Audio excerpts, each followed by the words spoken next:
السلام عليكم ورحمة الله وبركاته. عاملين ايه؟ يا رب تكونوا بخير. تعالوا نحضر مع بعض النهاردة صينية بطاطس بالفراخ بطريقة سهلة وبسيطة، وان شاء الله تعجبكم.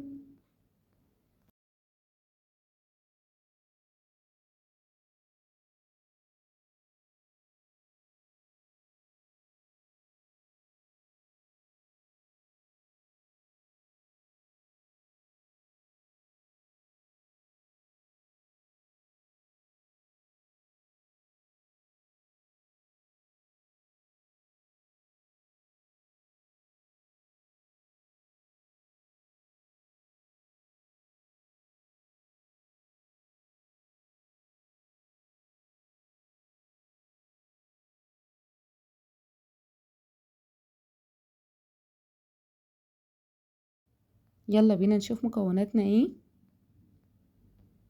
هجيب الكبة بتاعتي، هنزل فيها بطماطم وبصل وفلفل،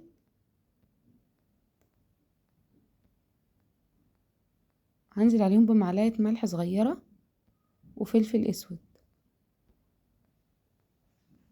هضربهم كده في الكبة. بعد كده هنزل عليهم بمعلقتين من الصلصة، هقلبهم بقى كده في بعض كويس. بعد كده معايا بصلتين كبار مبشورين بشر ناعم، هنزل على البصل بقى بالتوابل. معايا توابل بابريكا وفلفل اسود وكمون وملح والسبع بهارات، وممكن تستبدلي السبع بهارات باي توابل تانية. هتبل بقى الفراخ بتاعتنا بالتتبيله اللي احنا عملناها دي كويس، وهركنهم بقى على جنب. بعد ما اتبلها هركنهم على جنب ساعتين. ولو انتي مستعجله ممكن تشتغلي بيها على طول عادي. معايا بقى اي صينيه على البوتاجاز، هحط فيها معلقتين من الزبده وهنزل عليهم بمعلقتين زيت.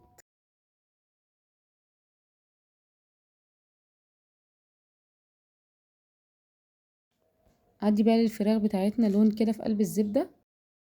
قبل ما ننزل الفراخ في الزبده لازم نشيل من عليها كل تتبيله البصل اللي احنا كنا حاطينها عليها، عشان البصل ما يتحرقش في الزبده، وهنركنه على جنب هنستخدمه.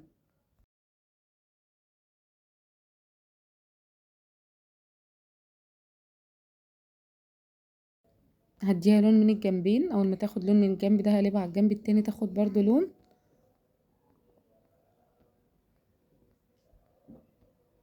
بصوا لون مصفر كده بسيط، انا مش عايزاها تحمر. بعد ما الفراخ بتاعتي اخدت لون هنخرجها بقى بره الزبده، وفي نفس الزبده دي هننزل بالبطاطس، بشرايح البطاطس اللي احنا مجهزينها.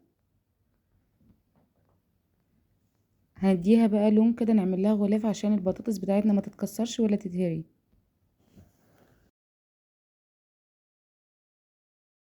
بعد ما البطاطس بتاعتي اخدت لون هنجيب بقى صينيه بتدخل الفرن كده معانا، وهنزل فيها بتتبيله البصل اللي احنا كنا متبلين فيها الفراخ. هنحطها كده في الصينيه من تحت. هنزل بقى بالطماطم اللي احنا عملناها والفلفل والبصل. بعد كده هنزل بشرايح البطاطس،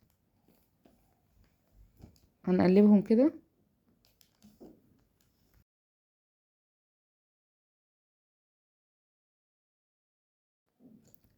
هرص بقى عليها الفراخ،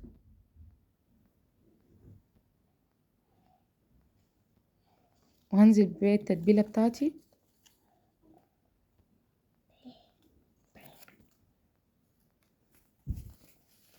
هنزل عليهم بقى بكوبايه شوربه او كوبايه ميه،